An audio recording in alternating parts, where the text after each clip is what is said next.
What's up guys, and welcome to today's new video where I want to talk about a client of mine that you can see right here on screen, where we have made roughly $600,000 in revenue over the past 7 days, or roughly 2.2 million over the past 30 days. And because a very large portion of that was actually Google Ads, and because I'm managing their Google Ads, I thought that it might be a cool case study for you to look at, because in this video I want to show you things that I've done, things that you might apply to your business as well, especially if you have some solid sales volume already, especially if you run high ticket stores, because this is one. But even if not, I'm sure that you will get some new ideas of what you can do with your store, new strategies that you might want to apply, especially if certain things aren't working that great for you. And with this being said, let's get right into it. First of all, the reason I'm using Google Analytics here is I want to show you some other stuff besides just pure sales, right? I want to show you some information on order values, on how different types of customers perform, etc., because they are very important for the things and for the strategies that I'm talking about in today's video. Okay, with this being said, let me give you a very quick overview on what we're really doing, right? Of course, without being sort of specific on what exactly or who exactly the client is, obviously. So I've opened up a time frame which is roughly, give or take, when we started working together, right? So that you get an idea of what's happened. So we've increased, since we started working together, transactions by around 24%, revenue by 15%, e-commerce conversion rate by 50%. So generally things are going pretty well. And sure, you could argue maybe there's some seasonality, after Christmas, sales slow down a little bit, but actually it's pretty clear that the tendency is pretty strong and going upwards. And in fact, lately, the upwards trend was bigger than it has been like beginning of the year. So I take that as a fairly positive result. Plus, what is very important, and we will talk about this several times in this video, we have a high ticket product, as I said, and such a high ticket product requires long buying cycles. Our average order value is $3,500, as you see here. It actually went down a little bit in this 2.5 months something time frame. But you can imagine that if an average order value is over 3,000, people don't buy on their first visit. In fact, many people buy after 2 weeks, 3 weeks even. And if you think about it, all the sales here and this improvement so far will be increased further, because we paid for many of these people already in terms of the first ad touch point, right? But they haven't converted just yet, because they will probably convert in a week, in 2 weeks, 3 weeks, something like that. So that's very important to know. Technically, the sales volume will increase even further when we attribute it back to the ads of this month or the last few weeks, for example. So what are some things that I've been doing? Well, first of all, first point, I shifted focus when it comes to products and margins. The thing is, you don't have to sell everything, right? It's a common misconception that people run these campaigns trying to sell every product, and maybe you're guilty of that too, maybe not. I am sometimes, and I'm trying to push products forward, right? And in some cases, in some stores, it does make sense to do it very broadly. However, in this scenario with this business here, it was a prime example of some products were just not performing if we really drilled it down, right? So I was analyzing all the pre-existing campaigns of the previous agency, of what the owner himself has done before, and so on and so forth. And I really came to the conclusion that, some products are actually underperforming in a very subtle way. It's not that you look at one shopping campaign and you see, hey, this product doesn't perform, and you stop it, right? I was going through Google Analytics, through the product performance, which I won't open right now because I have to blur everything anyway if we look at individual products. But here in Analytics, you can go to ecom overview product performance, and you will see how in your store products overall perform. Of course, you can also do that in Shopify, etc. But in Analytics, you get some more data, like where the people are coming from, and how they interact with the product, and how much value each product has on average, etc., etc. So I was going through all of that. I was going through campaigns, and I decided that I want to focus on certain products and product categories a bit more. In the end, it doesn't matter, in most cases at least, what exactly you sell, as long as the final revenue and the final performance is on point, right? If there are products that are overperforming, the thing is, if you focus more on them, you can nurture them, you can spend more time on them, you can optimize them more, because if you advertise everything and you have a large catalog, it's very difficult to optimize the ads, the keywords, the bid adjustments, and everything for every single product. So by shifting, by looking at what's performing, by checking at what's promising, sometimes products may have just sold 3 times or 5 times, but very profitably with a very high conversion rate, which is all stuff that you can see here. Then it might be a good idea to focus more on them, spend more time, spend more effort. And by doing that, which is exactly what I've been doing here, bid adjustments, ad optimization, writing more ads, more keywords, etc., then suddenly they can perform even better, and you get way better performance than if you're doing all these other things at the same time, right? Because if we look specifically at the Google Ads performance, you will notice that it increased more than the account average. So the overall account, as I said, there was some growth in there, right? Some solid growth in there. At the same time, while the account was growing 15% in revenue, our paid search was growing 40%. So the time frame that I started working on that until now, and again, there are probably like 10-15% of sales still missing because of this long attribution window, we increased paid search revenue by 40%, while the account average was 15. So it had quite a huge effect, right? Even though some metrics decreased, like pages per session, bounce rate, sure, it's great to have them as solid as possible, but in the end, what matters is revenue. And if that's on point, then all the other ones are just like kind of secondary metrics that we want to look at, but they are of course not vital, and they're not the most important things here. This brings me to the second point. Speaking of the long buying cycles, etc., I put together a very in-depth retargeting funnel. So in most cases, I'm actually a fan and an advocate of a simple remarketing funnel, or I keep saying retargeting or remarketing. I just mean the same thing, but for some reason I always mix these two up, but I mean the exact same thing. So when we talk about retargeting, in most cases, for most small to medium-sized stores, I recommend a simple catch-all structure, right? In many cases, there is no point in doing retargeting based on the category, based on whether someone hit the add to cart, the cart or the checkout or something like that, because the audience size in those individual steps might be too small. However, here, because it's so expensive and we sometimes sell products for $9,000 or something, I came up with a very in-depth retargeting funnel. And this includes actually every campaign type. It includes search, remarketing list for search, shopping remarketing, display, YouTube discovery, and performance max. So anything that can be used in Google Ads, I'm also using for retargeting on the site as a sort of complementary campaign type. And this has been working extremely well because I literally follow people everywhere, right? There is no escape from us. You visit our site, you are about to buy something, but you forget about us, or you go to another brand, or you do whatever. I will follow these guys around with retargeting on all ends. YouTube, a fairly decent YouTube video, nice display ads, etc. This is a tip that is applicable to you if you have some decent volume, whether it's sales volume and or visitors. I would say starting from 20 to 30,000 visitors a month, maybe a bit more than that. That's where it can become interesting to do it on all ends. Of course, it depends whether you have the capacity to create a YouTube video, for example, whether it even makes sense. In some businesses, YouTube videos are kind of stupid because the product just doesn't fit the platform. But here I did it all, and retargeting improved by a lot in terms of performance, right? And the reason for that is pretty straightforward. I will show you over here when we look at the multi-channel funnels.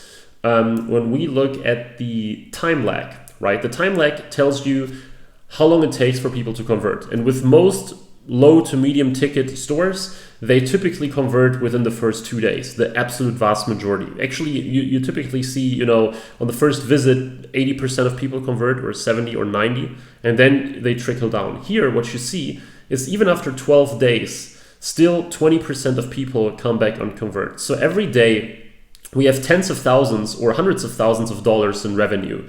And this shows you how important the funnel, the retargeting funnel, and the follow-up really is with that particular brand right here, okay? So because they see us on YouTube and they get all these touch points, sure, the amount of money we spend on retargeting per user is fairly high compared to other stores, but it's absolutely worth it. Why is it worth it? Well, as I said, first of all, because of all that. But second of all, let me tell you something else, show you something else, which is, where is it? Behavior, new versus returning.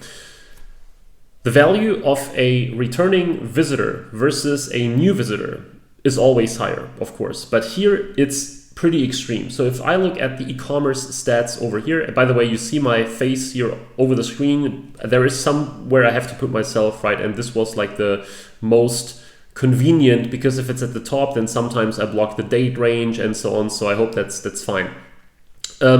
Basically, here you see the value of a returning visitor increased to $26 in those past 2.5 months from 17, which was actually pretty high, but now it's $26. And most recently, you know, we had weeks where it was like 37 or something, but 26, where a new visitor was worth $3 and is now worth $4.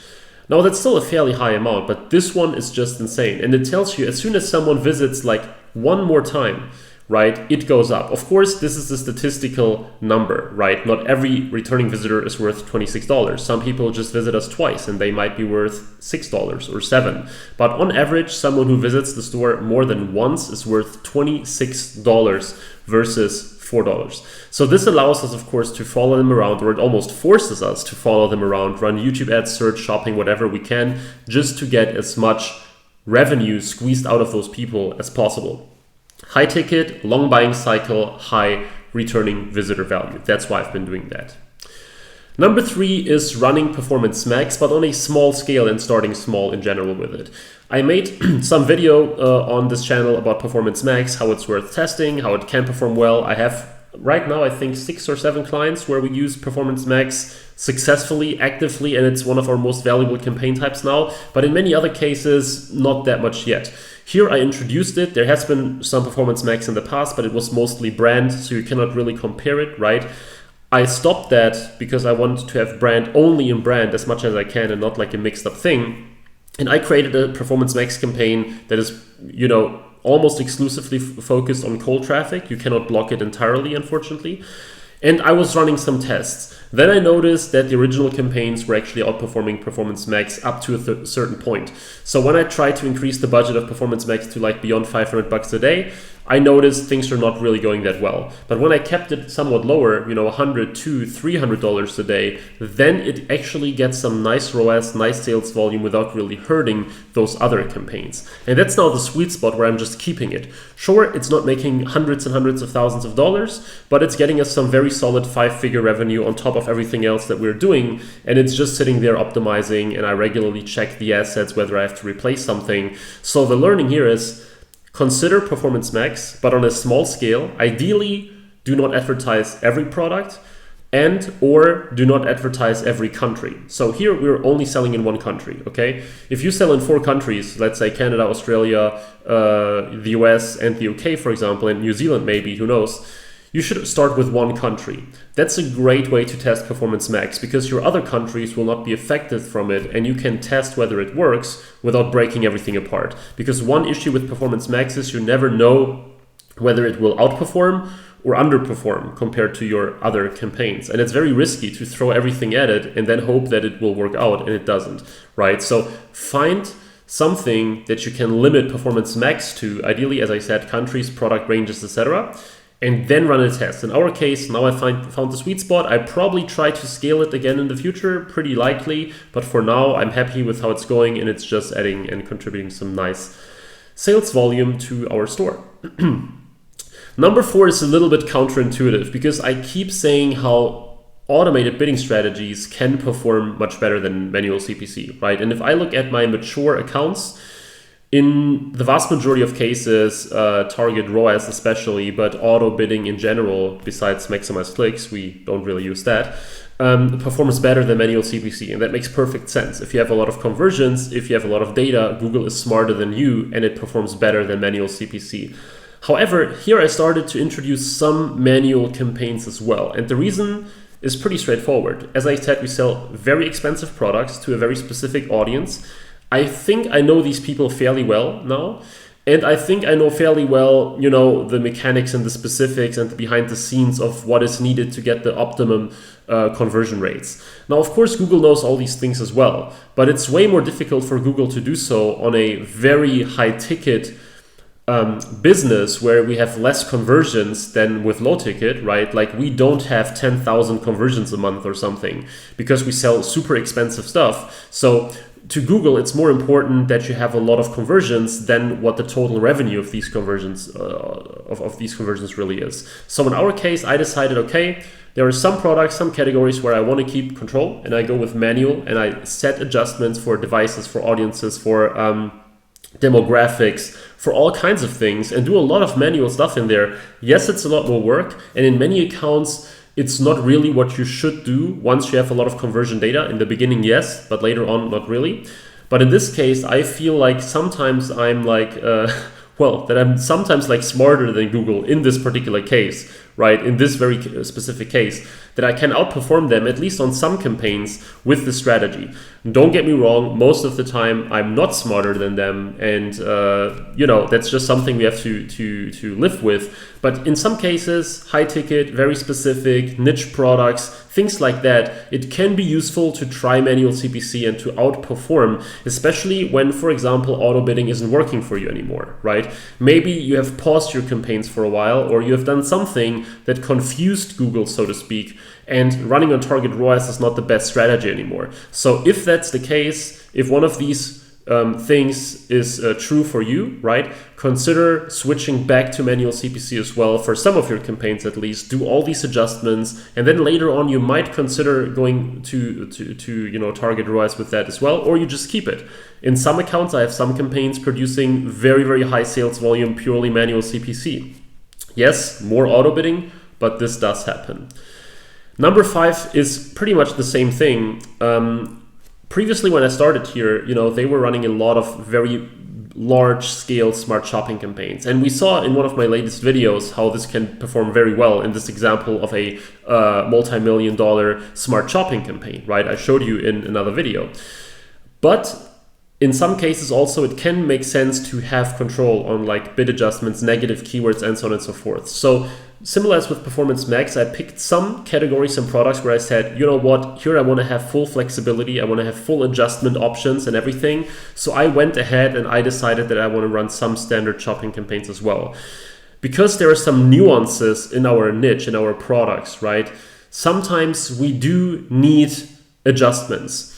One example would be devices. Now, don't get me wrong. If you use target ROAS, for example, of course, Google keeps devices in mind as well, right? And they are bidding more on desktop if desktop is performing very well, because this is one of the most obvious things to run adjustments for.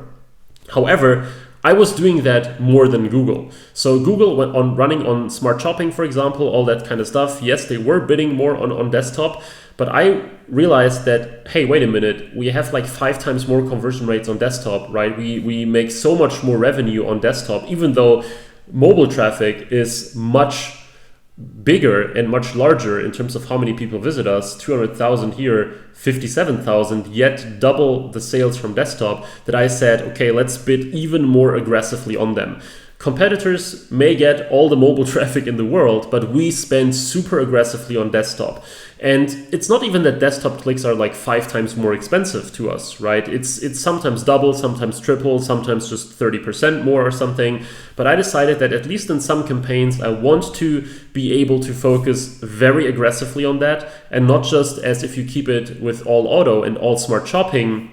Yes, Google realizes, hey, that's more valuable, but they don't do that as aggressively as I do it in this case, because here it's so obvious. So Google goes in the right direction, but you can go the extra mile if you take it into the standard shopping kind of thing. You see, this video is actually quite a bit an advocate for trying manual things, manual campaigns, manual bids. And again, don't get me wrong, that's not the usual case. I just want to make a point in this particular business here, that particular scenario. Normally, I'm also more on the auto bidding side, but here it can be useful for you as well. Because the more high ticket and the more unique, as I said, it can make sense. Smart shopping is very difficult in spotting the nuances. If you have a few very high ticket products, for example, smart shopping relies on a lot of data points and a lot of information. And if the difference between those products is fairly small, sometimes just one tiny keyword that makes all the difference, smart shopping will not always be able to realize whether that's right or wrong. And you cannot see search queries, so it makes it all difficult. That's why I put it together that way now in some cases. And now we have number 6, which is dynamic search. Now, if you have a store with a lot of products or a lot of categories or whatever, right? Dynamic search can be huge, and still way too few people are using it actively. Let Google crawl your site, let Google decide what's relevant in your store, write individual ads for different categories, you know, high, low ticket, different subcategories of products, maybe even some dynamic ad targets for your best sellers. The point is, make use of dynamic search as soon as you have, like, let's say more than, I don't know, 30 products, 50 products, right? It can technically make sense to always try it out, but especially if you sell quite a few products, then dynamic search is a must-have. Yes, it's not always easy to make it work. Yes, by default, you will get a lot of branded search queries, which you have to exclude, etc. But it's important. And if it's doing well, and if you optimize it, and if you work on it, etc., then it can perform really well and become probably even one of the best performing search ads that you have in your account. Again, depending on your store, the complexity, the quantity of products. But really recommended to do this. It's something that I introduced here as well. We have been doing it before, but it was very, very brand heavy, just as with Performance Max. So I was doing a more broad, cold traffic, very optimized, many different ads, many different ad angles, sort of a more complex setup. And this really brought in sales and many high ticket sales as well. And by the way, you can also use dynamic search for remarketing very well. So dynamic search is a perfect campaign type for remarketing, actually. So these were already some key points on the store. What I've been doing to grow it by 500K in Google Ads revenue, plus what I said, the additional revenue that's still missing due to the attribution window. Of course, how many of these strategies you can apply depends on the business, but it's very, very important that you at least give them a try, okay? Test them out, see whether they work for you. And if you wonder whether you can apply them, whether it makes sense, or what you may want to do or what you should do in your business with your store, whether you're spending 5K a month on ads or 50K or 100K, then you might want to check my site called Cartlift, where you can schedule either a meeting with me, or if you don't want to, you can also just send a message. I'm not forcing anyone to book a meeting, just to give me some more information on what you are doing. It might very well be that in your case, a strategy that's totally different from what you see here makes sense. And in that case, I will tell you, hey, that's probably a good idea.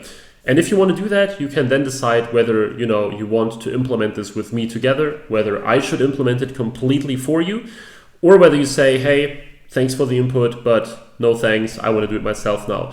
The point is, feel free to check it out, and we can see how I might or might not be able to help your business as well. It doesn't have to be a multi-million-dollar one so that I can help, but if it is, of course, chances are that I can, make even more of a difference, because of course the more you sell right now, the bigger of an impact my work might have for you. With this being said, I hope that this video was helpful. I hope that this little case study gave you some new, fresh ideas. I hope that you can implement it in your business as well. Let me know in the comments roughly where you are with your sales volume right now, 10K, 100K, a million. And yeah, it will be very interesting for me to know. So thanks a lot for watching. Please subscribe to this channel if you want to see more Google Ads and e-commerce and conversion rate optimization content. Yes, that one is kind of fairly new here, but I'm doing more of that now in the future too. So thanks a lot for watching. Please subscribe if you want to learn more, and I look forward to see you in the next video again. And with this being said, all the best and bye-bye.